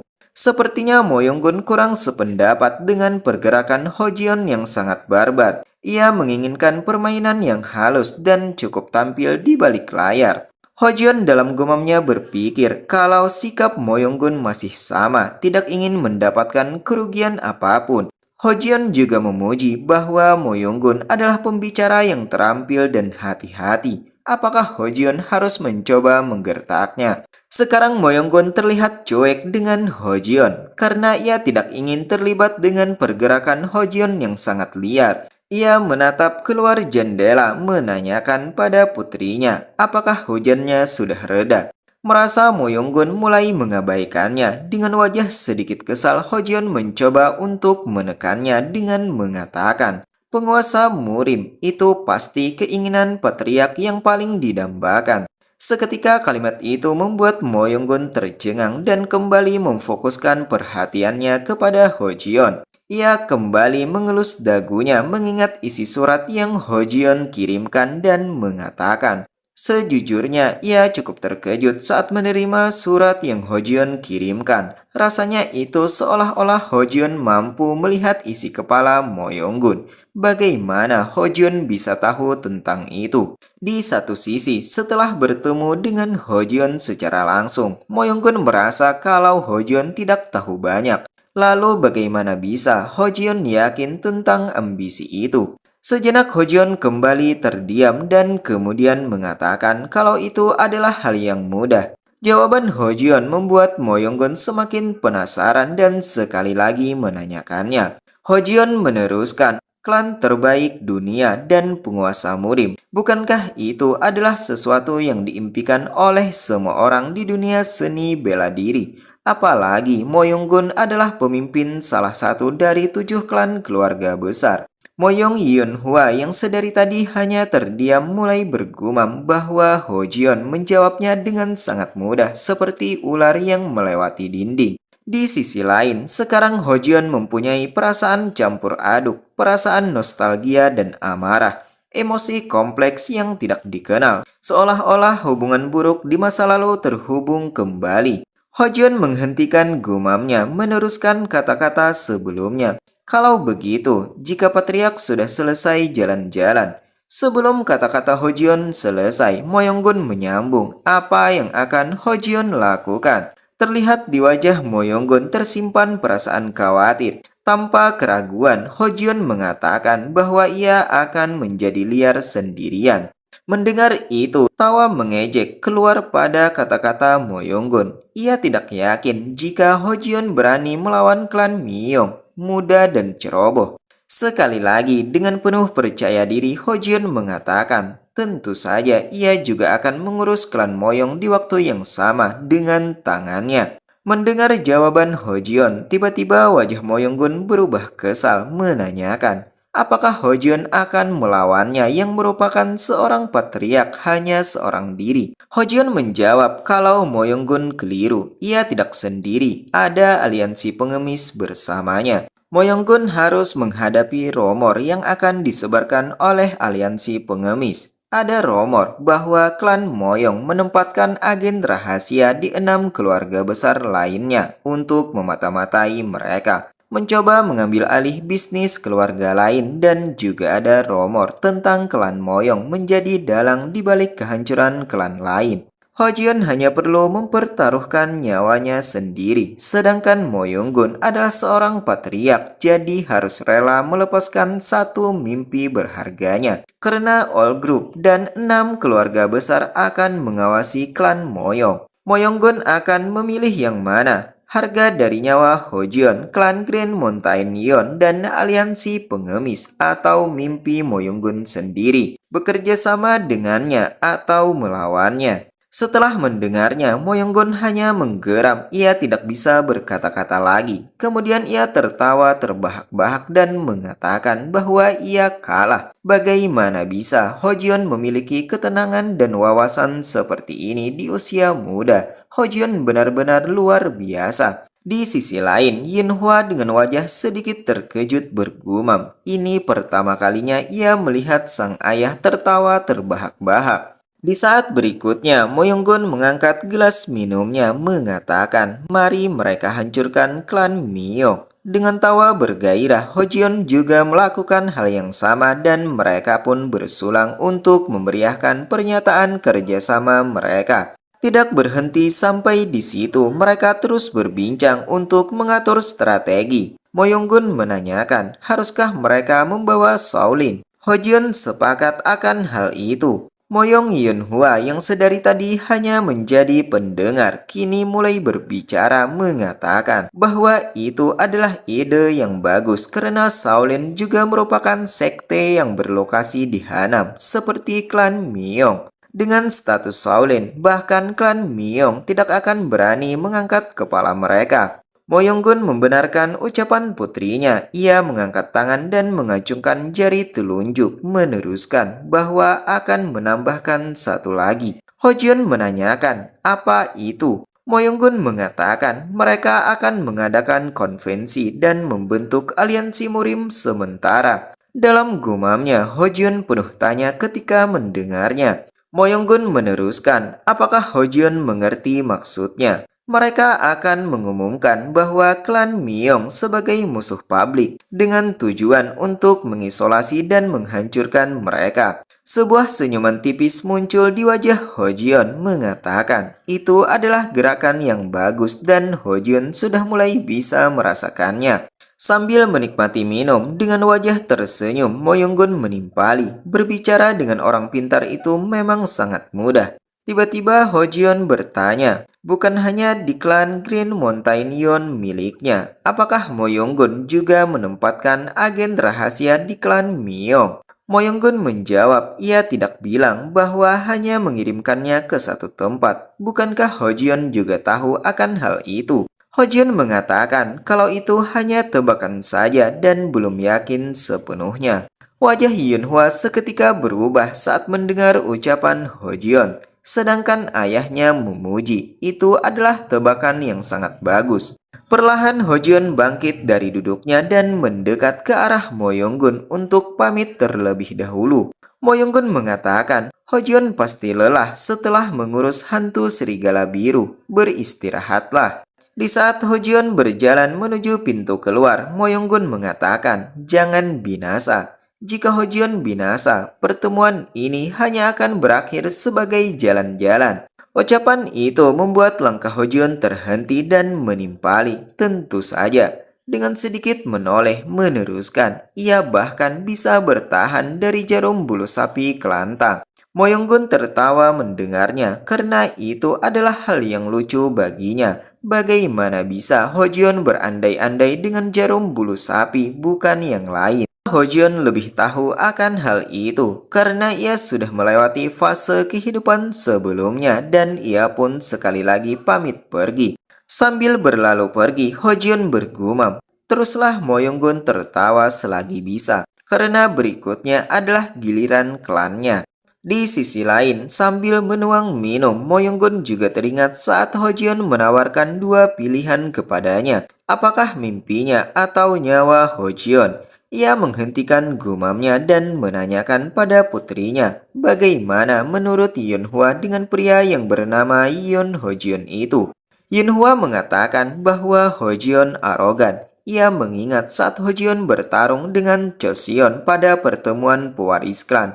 Sehingga Yunhwa mengatakan bahwa ia mengakui kekuatan dan pencapaian Hojion. Itulah yang Yunhwa lihat dan rasakan. Tapi apakah klan Myeong adalah sesuatu yang bisa dihancurkan hanya dengan keberanian? Yunhwa merasa bahwa Hojion telah berusaha meminjam kekuatan sang ayah hanya dengan kata-kata kosong seperti anak kecil yang sedang berjuang. Moyonggun menimpali, itu adalah penilaian yang cukup keras untuk pria yang mungkin saja menjadi suami Yunhwa. Tapi menurut Moyonggun, Hojion juga bukan pasangan yang cocok untuk Yunhwa. Ia kemudian menyebut putrinya sebagai patriark muda. Jika Hojion mewarisi nama keluarga Moyonggun, maka dia akan langsung terpilih sebagai penerus. Mendengar disebut patriark muda, Yunhwa mengeratkan gigi sebagai rasa kesalnya karena ayahnya selalu memikirkan tentangnya. Di satu sisi, Moyonggun juga menyayangkan jika Hojion tidak menjadi pasangan untuk putrinya, karena Hojion adalah orang yang berbakat. Yunhwa mengatakan, jika mereka tidak bisa membuat Hojion bergabung dengan klan Moyong, bukankah mereka bisa menyingkirkannya terlebih dahulu? Kata-kata Yunhwa membuat sang ayah membatalkan minumnya. Moyonggun sejenak terdiam, kemudian di lengannya mengalir ki air biru yang membuat gelasnya menjadi pecah sambil mengatakan, mungkin saja mereka akan menghancurkan klan Yeon setelah menghancurkan klan Myeong terlebih dahulu. Berpindah di keberadaan Hojion yang sedang berjalan di keheningan malam. Ia berjalan seorang diri di sebuah hutan dengan membawa kapak besarnya. Tampak ia merasakan pusing di kepalanya, bahkan untuk menyeimbangkan tubuh harus berpegangan pada sebuah batu besar yang ada di dekatnya. Hojun mengatakan, ini sial, seharusnya Moyonggun memberinya air biasa, tapi Moyonggun malah memberinya minuman alkohol.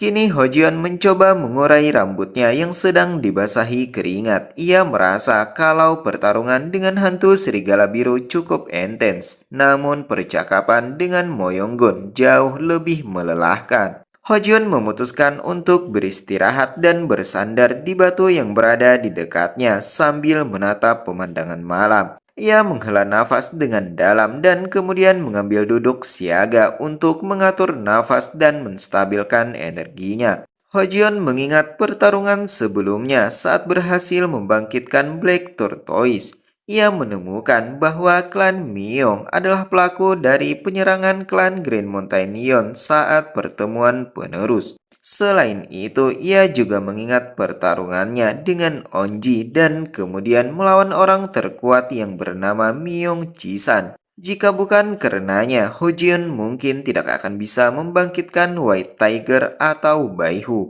Hojion juga telah bertarung dengan musuh dari kehidupan sebelumnya, tidak lain adalah utusan dari klan Miyong, yakni hantu serigala biru. Bahkan Hojion juga telah menyepakati kerjasama dengan Moyonggun. Setelah selesai mengatur nafas dan menstabilkan energi, Hojion membuka mata dan masih dengan sikap yang sama mengatakan, tidak lama lagi ia akan bisa menghancurkan para penjahat itu. Namun ia juga sedikit ragu akan hal itu karena menurutnya terlalu berlebihan. Tiba-tiba dari belakang terdengar suara yang mengatakan, orang yang katanya lelah tapi malah naik gunung. Hojion menoleh ke sumber suara dengan wajah yang dipenuhi keringat, pertanda kalau ia benar-benar kelelahan sebab tidak ada beristirahat dalam sehari penuh.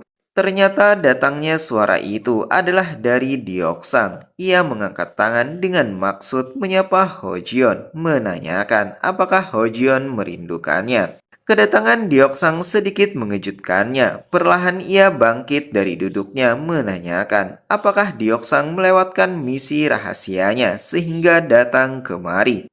Tampak Deoksang sedikit kesal. Ia menimpali bahwa Hojion telah mengatakan sesuatu yang kasar padanya. Apakah Hojion pernah melihatnya membuat sebuah kesalahan? Hojion mengatakan bahwa ia hanya bercanda. Lalu kenapa Deoksang datang lebih cepat? Sejenak perhatian Deoksang teralihkan ketika melihat pakaian Hojion begitu kotor dan berantakan. Deoksang mengatakan, sepertinya Hojion benar-benar terluka. Hojion hanya terdiam bingung karena sebenarnya ia tidak ada mengalami luka, namun di satu sisi juga merasakan lelah yang luar biasa. Tiba-tiba Deoksang mengacungkan jari jempolnya ke arah belakang dengan maksud menunjukkan sesuatu. Kemudian ia berbalik badan mengatakan, seperti yang dikatakan patriark klan Green Mountain Neon, Tuan muda Hojion pasti bekerja keras sendirian. Jadi patriark menyuruh skuad Azor Eagle untuk membantu Hojion. Terlihat Shinmu yang merupakan pemimpin Blue Operation atau skuad Azor Eagle berjalan mendekati Hojion dengan beberapa orang bawahannya. Itu sedikit mengejutkan Hojion dan membuatnya teringat dengan sang ayah. Ia tidak menyangka ternyata ayahnya cukup memperhatikannya. Dengan semangat yang menggebu-gebu, Shenmo mengangkat genggamnya, meminta pada anak buahnya untuk berbaris dan memberi salam kepada Tuan Muda Hojion. Hojion masih terdiam, sepertinya ia sedang memikirkan sesuatu yang kemudian memanggil Shenmo. Dengan spontan, Shenmo menjawab dan menatap ke arah Hojion. Namun Hojion malah bersikap sebaliknya. Ia seolah membuang wajah menatap ke samping mengatakan, sepertinya Shenmo dan anak buahnya kesulitan untuk bisa datang ke sini. Melihat sikap Hojion seperti itu, Deoksang mencibir bahwa Hojion sangat kasar. Hojion menghiraukannya dan meneruskan kata-katanya. Ia meminta pada mereka semua agar sebaiknya mempersiapkan diri, karena mulai sekarang semuanya akan menjadi semakin sulit.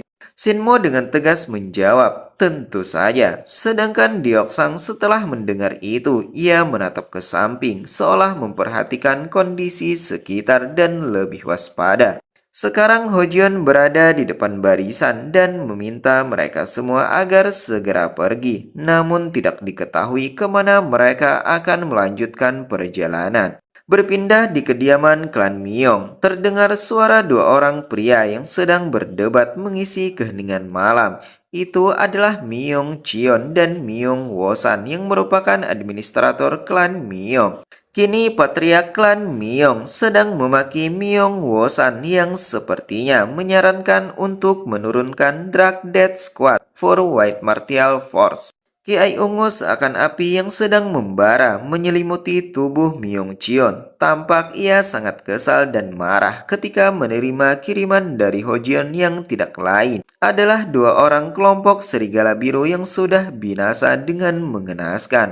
Kemarahannya menjadi-jadi tidak tertahankan lagi ketika bahkan mereka telah mengerahkan pasukan hantu serigala biru namun tidak berhasil menangkap Hojion. Ditambah lagi, ucapan Myong Wosan semakin memancing kemarahannya karena mengatakan kalau mereka tidak akan bisa menangkap Hojion.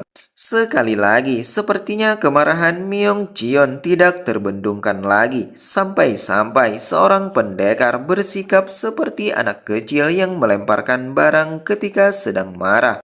Tampak di belakang Myong Wosan ada beberapa pecahan botol minum yang telah dilemparkan oleh Myong Chion dan di dekat mereka juga ada dua orang kelompok serigala biru yang sudah binasa.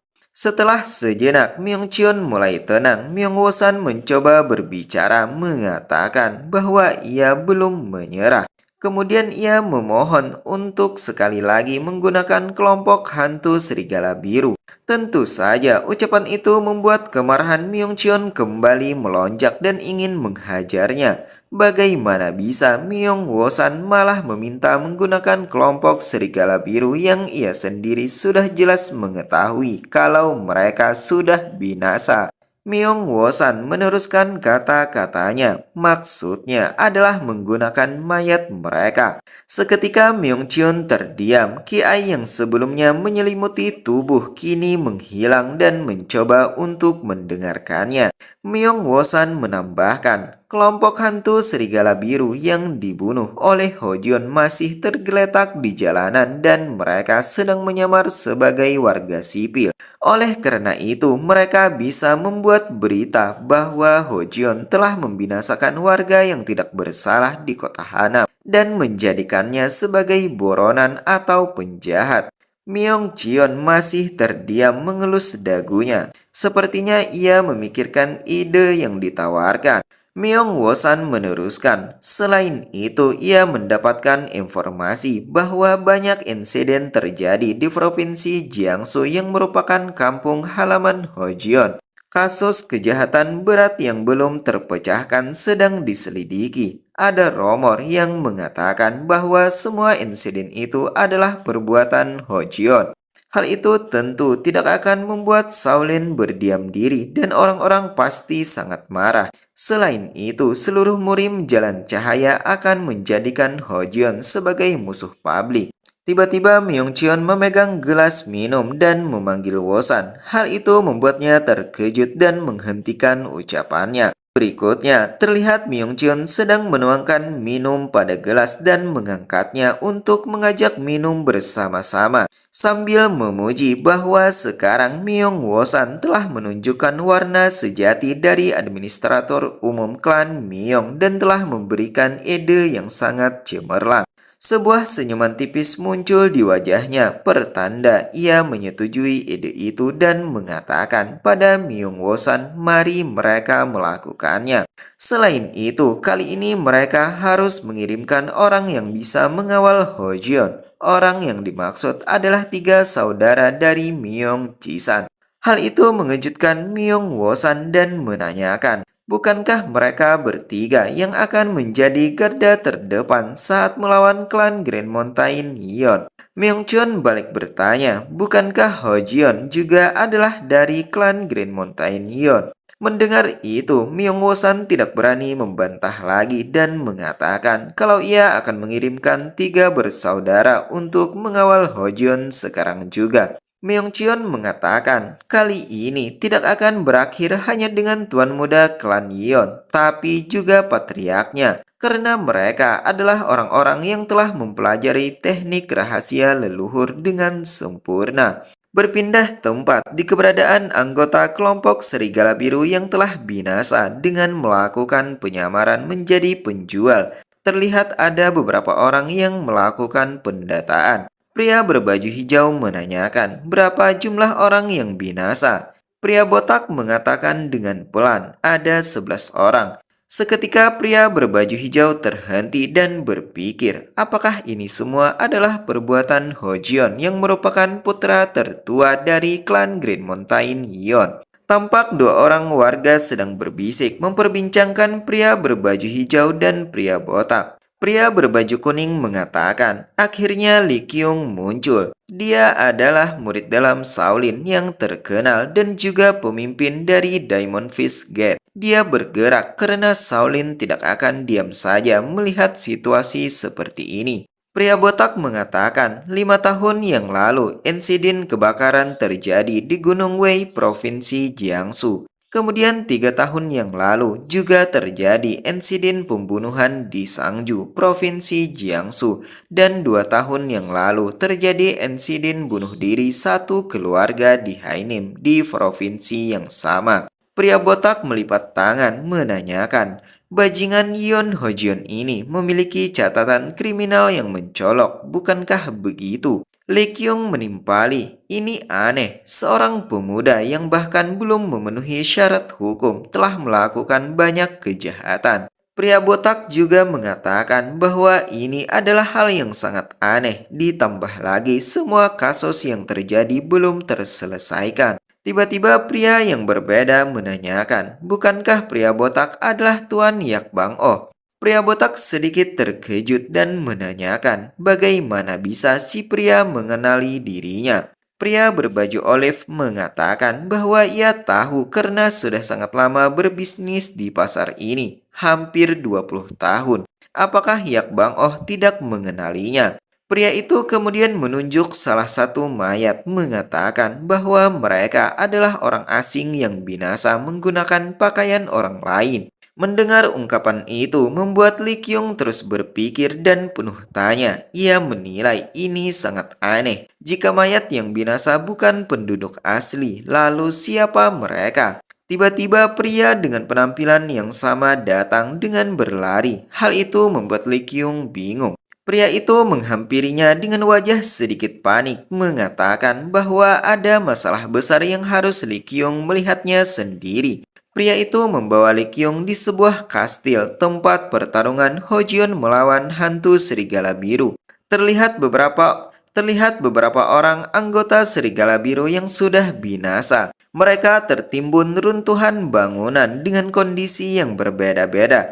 Pria botak yang bertengger di atas bangunan meminta pada rekannya agar bersama-sama menggali semuanya untuk melakukan evakuasi sampai matahari terbenam. Namun salah satu rekannya sepertinya tidak kuat menghadapi mayat dari anggota serigala biru sehingga membuatnya mengeluarkan sisa makanan yang ada di dalam perutnya. Sedangkan Lee Kyung hanya terdiam melihat kondisi sekitar yang kemudian mendekati salah satu mayat untuk mengamatinya. Ia menilai puluhan mayat terpotong atau hancur oleh besi tebal. Melihat para mayat mempunyai senjata, Lee Kyung yakin kalau mereka bukan warga biasa. Namun ia penuh tanya, apakah ini juga perbuatan Hojeon? Apakah semua orang ini binasa di tangan Hojeon? Jika benar begitu, Lee Kyung penasaran dengan tingkat seni bela dirinya. Tiba-tiba anak buah Lee Kyung kembali datang memanggilnya dengan sebutan pemimpin dan mengatakan bahwa Yeon Hojeon muncul di jalan menuju Hyochang. Mendengar itu, mata Lee Kyung melebar dan langsung menggunakan salah satu jurusnya. Kiai kuning menyelimuti tubuhnya dan lebih difokuskan pada kakinya. Itu adalah Diamond Immovable Body Technique, sebuah teknik untuk mempercepat geraknya. Itu ia lakukan karena tidak ingin melewatkan Hojion. Ia sangat penasaran orang seperti apa Hojion itu dan ingin melihatnya dengan matanya sendiri.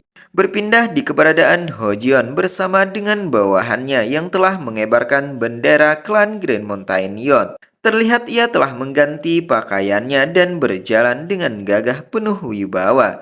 Kiai biru menyelimuti kaki hingga ujung rambutnya. Warga yang menyaksikan itu mulai tertegun melihatnya dan banyak dari mereka memaki dan mencoba untuk mengusirnya. Namun Hojion hanya menghiraukannya. Salah seorang yang menyaksikan dari dekat menilai bahwa Hojion yang diromorkan itu tidak ada tanda kejahatan sama sekali. Hojion terus berjalan dengan membawa kapak besarnya bersama rombongan di belakangnya. Namun di sini tidak terlihat keberadaan Deoksang dan Shenmo. Sebagian warga yang melihat Hojion juga terlihat panik dan bingung tindakan apa yang harus mereka perbuat. Namun tiba-tiba ada seseorang yang menancapkan tombaknya dengan maksud mencegat rombongan Hojion dan memintanya untuk berhenti. Pria itu menunjuk ke arah Hojion mengatakan bahwa Hojion yang merupakan putra tertua klan Grand Mountain Yon adalah tersangka kejahatan yang belum terpecahkan. Jika Hojion tidak meletakkan senjata dan tidak mau menyerahkan diri, maka si pria yang merupakan pemimpin dari Blue House klan Myeong akan mengirim penjahat seperti Hojion pada. Sebelum kata-kata si pria selesai, tanpa berbasa-basi, Hojion melesat dengan kecepatan yang sangat tinggi dan tiba-tiba sudah berada di udara siap untuk menghujam. Pria itu sangat terkejut sebelum pada akhirnya ia mendapatkan serangan yang sangat keras dari Hojion dan membuat sebuah ledakan dan asap mengepul karenanya. Energi darinya bahkan memancar dengan kuat ke arah kelompok Blue House yang membuat mereka kesulitan untuk menahannya. Di sisi lain, bawahan Hojion mulai mengeratkan genggaman tombak mereka pertanda siap untuk bertarung. Setelah asap mulai menghilang, terlihat pemimpin kelompok Blue House telah binasa dengan mengenaskan. Tubuhnya gosong terbakar. Menyaksikan itu, mereka yang merupakan anak buahnya tentu tidak bisa menerimanya dan segera bersiap untuk membalaskannya. Namun sangat disayangkan, sebelum bergerak satu langkah pun mereka harus merasakan tebasan dari kapak Hojion. Melihat kemampuan Hojion yang begitu mengerikan, membuat rekannya yang lain mulai canggung dan berpikir untuk menyerang. Di saat berikutnya, Hojion memanggil bawahannya untuk meladeni mereka semua. Padahal jika Hojion menghendaki, ia sendiri mampu melakukannya. Namun sepertinya ia ingin melihat dan melatih kemampuan seni bela diri bawahannya. Kelompok Azure Eagle saling memasang kuda-kuda dan mengacungkan senjata. Setelah Hojion memberikan instruksi untuk menyerang, mereka dengan segera melesat untuk menghancurkan musuh. Mereka saling bertarung dan bertukar serangan satu sama lain. Namun terlihat kemampuan skuad Azure Eagle klan Grand Mountain Yon lebih unggul daripada kemampuan skuad Blue House dari klan Myeong. Pertarungan itu berlangsung cukup singkat. Tanpa memerlukan waktu yang lama, pasukan Blue Azure Eagle telah berhasil menumbangkan pasukan Blue House. Warga yang menyaksikan itu menilai bahwa Hojion adalah penjahat. Namun entah apa yang direncanakan Hojion, ia seolah tidak mempedulikan itu dan terus berjalan dengan pakaian yang dikotori cairan merah.